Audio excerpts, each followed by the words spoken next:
Hey there, Mike Giannotti here in St. Michael's Forge, and I've been promising for a while that I would do a step-by-step video showing how I take one of these blanks, steel blank from Derek Melton, and turn it into one of these nice coffee scoops with all the planishing, the nice bowl, my logo, the whole bit.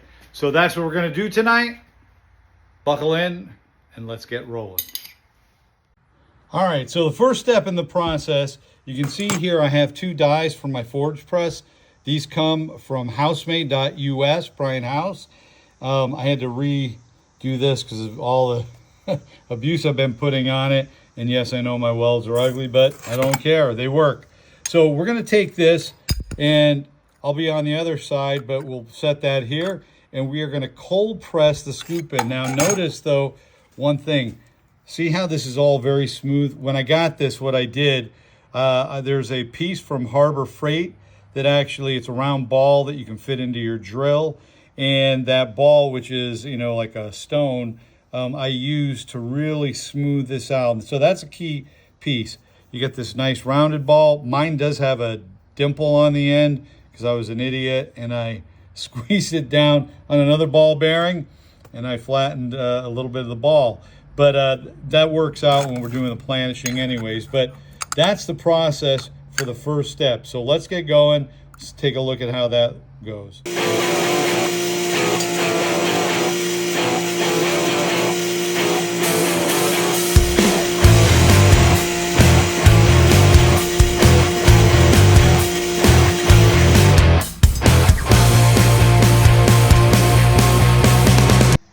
All right, now that we've gotten the bowl, we have some work to do, right? So we have a bowl, but you'll notice it's a little rough, right? There's some rough spots here, etc. And this is all rough edges, sharp, so is this. So what we're gonna do now is head over to our Origin Blade Maker grinder. And I keep a lot of my old, I look like a hoarder, but I keep a lot of my old Red Label abrasives belts just for things like this. So what we're gonna first do is take an old 36 grit belt. I'm gonna work the edges on this, kind of round that out a bit. That's how I like to do it. Then I'm gonna kind of work just a little bit on the belt, right? Some of the edges and stuff to kind of round them out a bit. We'll pull that belt off. Then we're gonna take an old conditioning belt. I've got a medium, I don't know if it's medium or fine, it's the gray one. Gray conditioning belt. And then I'm gonna work, that's what I have left over right now. I'm gonna work this on that, again, to smooth it. You'll see that I go from the platen to the part from the upper wheel down to the platen, as well as on the wheel surfaces like this to get this bowl part where it's a sharp edge, take that out. So let's get going. I'll do hyperlapse so you don't have to watch it all in real time. We'll speed it up a bit.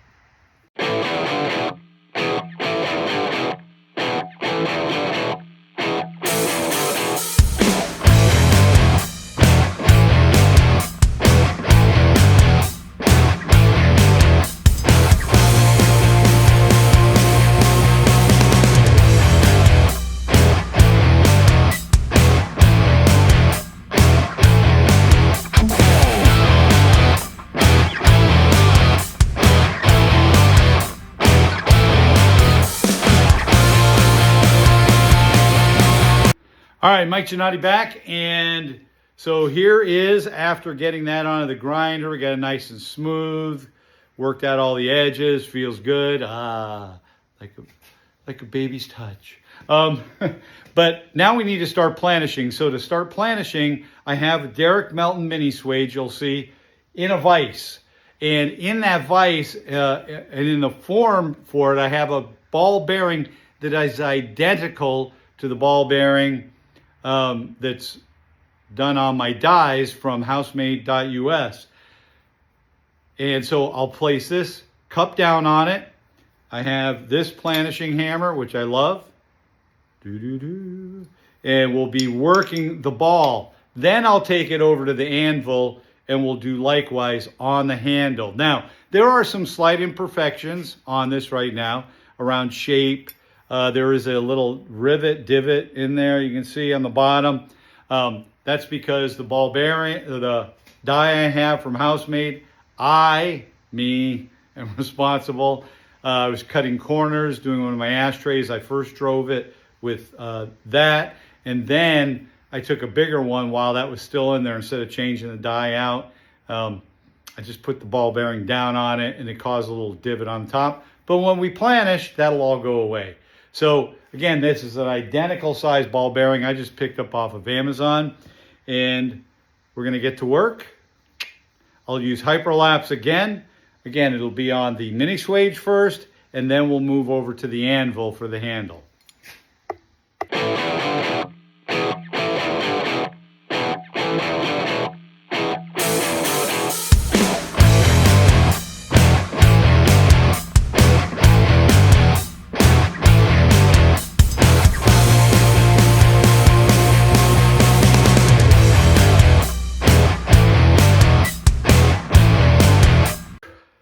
So as you can see, that's quite a lot of bit of hammering just for the scoop. Remember, each and every little dimple there is a single hammer strike. So, I'm still getting over this cold.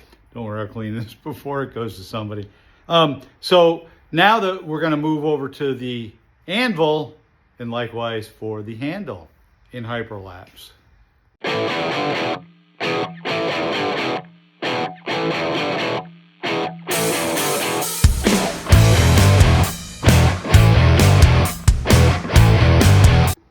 All right, so we're done with the hand planishing, right? We've gone on, we did the cup, we did the handle, right? Both sides. Now it's time to get it onto my fiber laser. Now, I left my laptop upstairs, so I'm gonna have to quick bolt out. I'll grab that, we'll hook it up, and then I'll show you how I use Lightburn with my 30-watt fiber laser to then put my engraving into that. All right, so situated here, if I can squeeze in here. This is Lightburn. It's running on my PC here. I've got a laptop. It's a Surface laptop from Microsoft.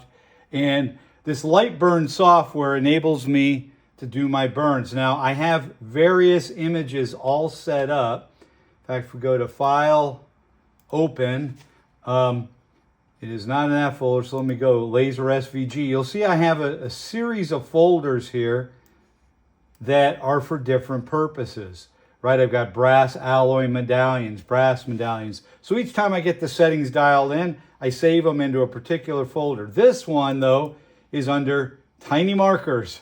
Makes me hear Elton John singing Tiny Dancer. I won't bore you with me singing. So you can see here, I've got small coin, small metal, but I also have scoop back and scoop front, handle front. So that's what we're going to do first, is the handle front. That's going to be the top side. There it is. That's my Jerusalem cross, which is a part of the St. Michael's Forge symbol. It is a symbol that harkens back to the Middle Ages. I've gotten all kinds of questions and comments. Is that white supremacist? Is that? No, it's none of that. It is it is what it is. It is a symbol from the Middle Ages. So we're going to get this kind of settled here, and then what we're going to do, I need to move this. All right, so you can see on my table, I've got some old coins that I used to kind of prop it up, get it to the right angle that I want.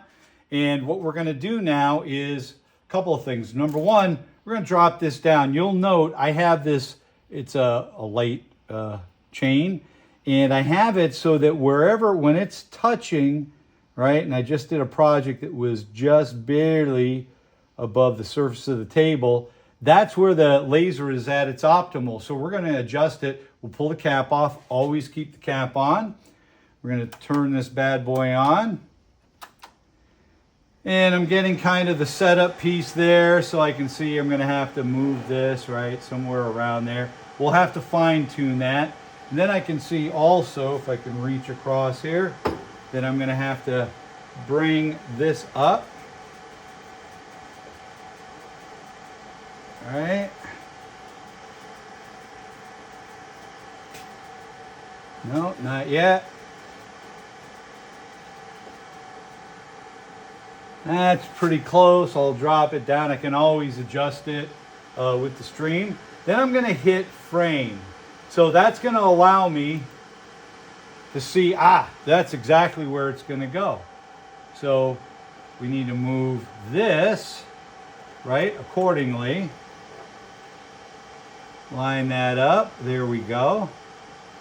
So now we have it exactly where we want. All my settings are already dialed in on the computer. I can get my chain out of there. If I have to adjust, we will. And we're gonna go ahead and click start. And so there you go. You can see the laser is burning, and the areas that are in black on the picture on my screen, those get burned in for that 3D relief. The areas that are white remain untouched, and you can see the laser kind of adjusting as it goes. And it's going to do a couple of runs here, and then it'll stop, and then I can look without touching it to make an assessment. It looks like I did pretty good on the burning height, and that looks like it's going pretty well. We'll let that just run. Saying I'm at 45%. So let that keep going. And I'll turn the video off. We'll come back when it's done so you don't have to sit through the whole burn process. All right, so it just stopped. And so I'm gonna turn off the laser, give it a moment to rest. It is hot out here in the garage. And unfortunately, I gotta do it out here because of the dust that comes off as you're burning things. But let's go ahead and take a look. There you can see. I'll clean that, ooh, it's hot. I will clean this up with a little bit of CLP. It actually works really great for taking out the burn marks, and then just a little bit of rubbing. But we're gonna do the other side here. And so we're gonna turn this over. And I think we're gonna bring this like so.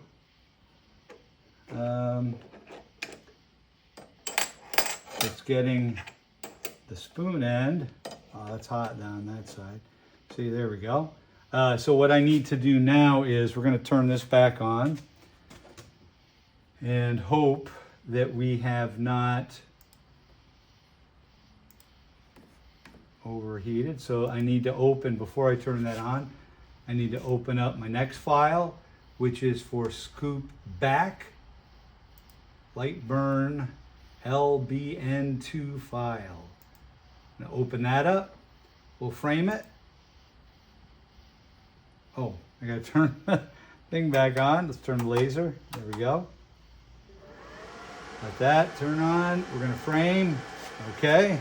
So we can see that's where it's at. And I want to get that.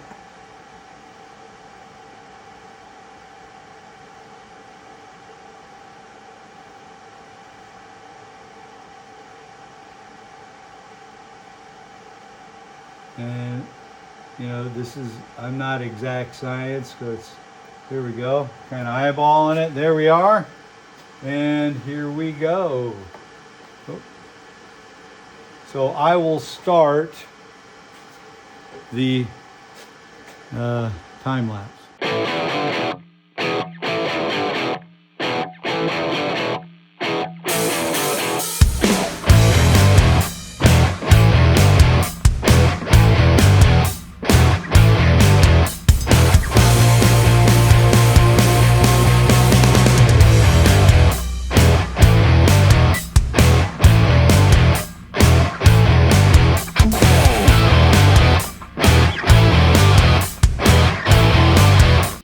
All right, so we've got now it all stamped out. We've got our laser etch. I'm going to clean that up. Clean that. Mil-Spec CLP. Hoorah. And I just knocked the top off. There we go. All right, so just a little spray on there. And I'll set that down. And evidently my top is broke now. And then we're going to take it, rub it out. Does a great job. You can see It's much better. All right, and then we're going to do the other side. Once we do that, then we got to clean up the cup. Oh boy, I hosed that thing. Well, I got a little bit on there. All right, we're going to rub that out.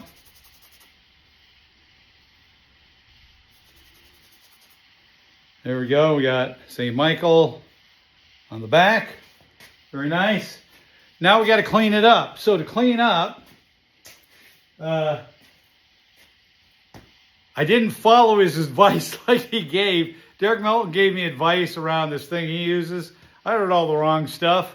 Thought I was ordering the right stuff, but I tried it at work. So I've got this one. It's shaped kind of like my cup, right? So I use that with a little bit of grit here. Get some of it on the surface there. Then we will pull that. I'm gonna rub this around in here so we can get some inside the cup. There we go. And we're gonna clean.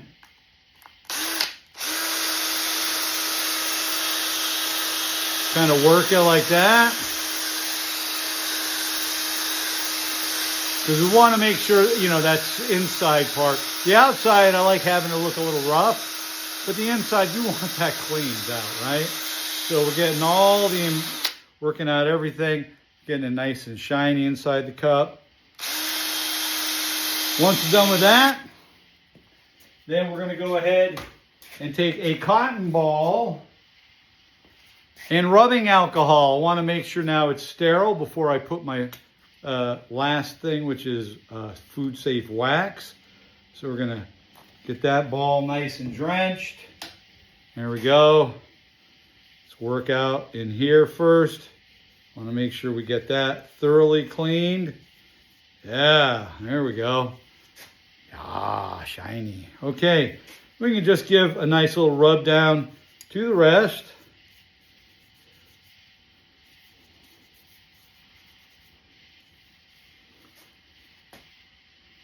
And for our final bit, you'll notice I have a nice clean rag here. I use a clean one for these. And what we're going to do is apply, this is Forge Finish from Zax Wax. I also have Warriors Wax. I use them interchangeably. Both are great waxes, great guys that make these, and they are food safe. So my fingers are a little dirty. I don't want to get that into the cup. I don't care so much about the handle. I'm gonna get some on here.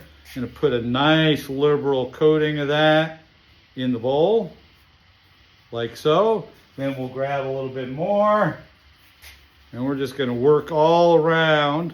This is a mild steel, right? So it's not stainless, so we don't want it rusting. So we're gonna apply this. Then we will wipe off in just a bit. Now, normally I would let it sit probably an hour or so. We'll just, for the sake of the demo, go ahead here. And understand, if I'm making these, I'm making in parallel, so I'm doing each of those steps across multiples of these. But these are time consuming. They're not inconsequential. I know, some people say, oh, well, you got a blank. Okay, yeah, and I came out here at 8, and it's, of course I stopped to do the video and set the camera and stuff, but we're at 9:30. So just to put that in perspective, that's a bit of time, right? Now, of course, I'd have a number of these within roughly the same time done, but again, not inconsequential. It's a good amount of time. And plus I have materials and all that goes into this, and sweat because it is hot. And so now we've got clean, waxed. One last step to do, and I got it right here. I didn't forget. We're going to cut a little piece of leather.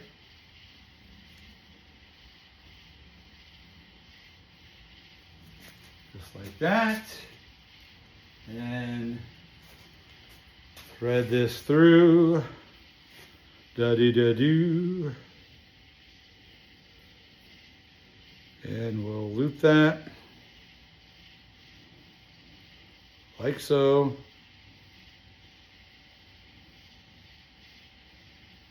If I can get it. Of course you're going to do this to me while I'm on camera. Get it through the hole. One of them's going. Where's the other one? There's the other one.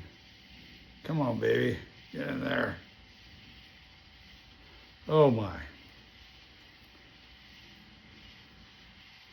And pull it tight. Nope. I didn't get them both through. Come down to a bigger down here, and then we'll pull it on up. There we go. All right. Scoot that all the way to the end. Good. Got it. Trim it off, and voila. One coffee scoop at 9:29. So 8 o'clock to 9:29, including camera setups, etc. But, you know, quite a bit of labor of love goes into this. This is now ready. I'm going to give this as a gift. But that's it for my process video. I hope you've enjoyed it. I hope you've learned something from it. I'm open to all kinds of suggestions. I know I need to change some of my setups to make things a little better. But that's it for me. This is Mike Giannotti here in St. Michael's Forge. Bidding you have a great night, great day. Take care, and as always, ciao. And don't forget, you can learn at any time. I'm 62 and I'm doing this and learning as I go. Get on it, bud.